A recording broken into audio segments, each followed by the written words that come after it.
Welcome to episode 46 of Sean's Take on Asia, where we touch on the latest news on digital asset development and policy updates. Now that the summer months have passed, crypto-related policy development have picked up pace again.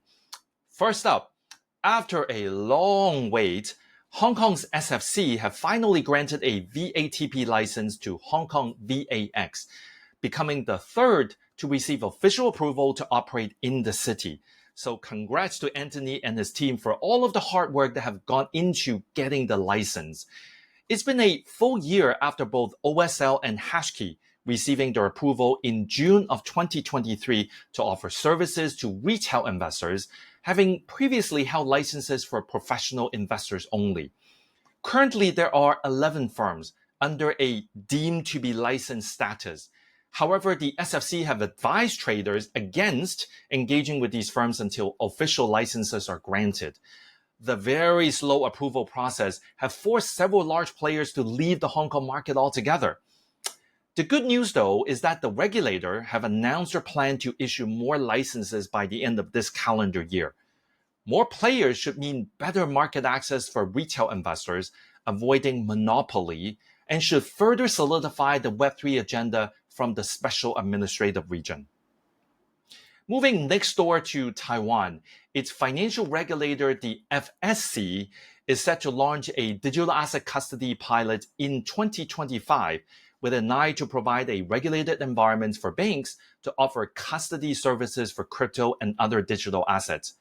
3 private banks have already expressed interest in participating in the trial with an intention to custody Bitcoin, Ether, and Dogecoin.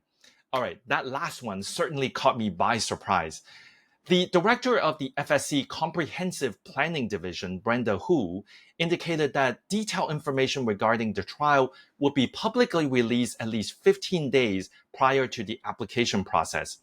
Now, I met Brenda and her team back in August this year, just a couple of months ago, and spent much of the time to discuss third-party custody requirements, referencing guidelines in Singapore, and also qualified custodians in the US. So really glad to see the custody pilot moving forward in 2025.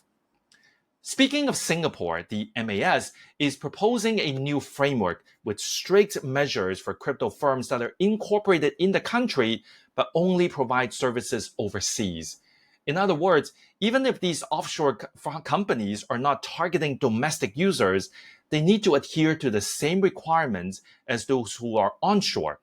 This is quite a sensible approach to ensure the bar is set at the same level for all players operating out of Singapore.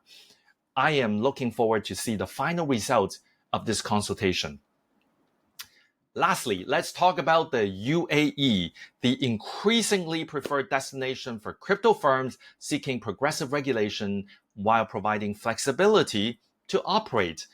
The country has long been known for its tax friendliness, and it has now extended that to crypto as well.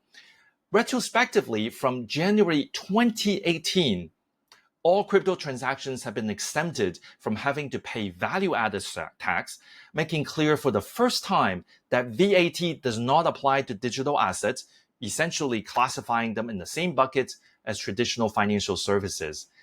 I have recently met senior members from both VARA and ADGM, and I must say their progressive mentality and openness certainly make the region an attractive destination for many players. That's all for the week ending October 11th. If you like this content, please follow me on LinkedIn and subscribe to the YouTube channel. Until next time, keep innovating and keep demonstrating the transformational promise of Web3.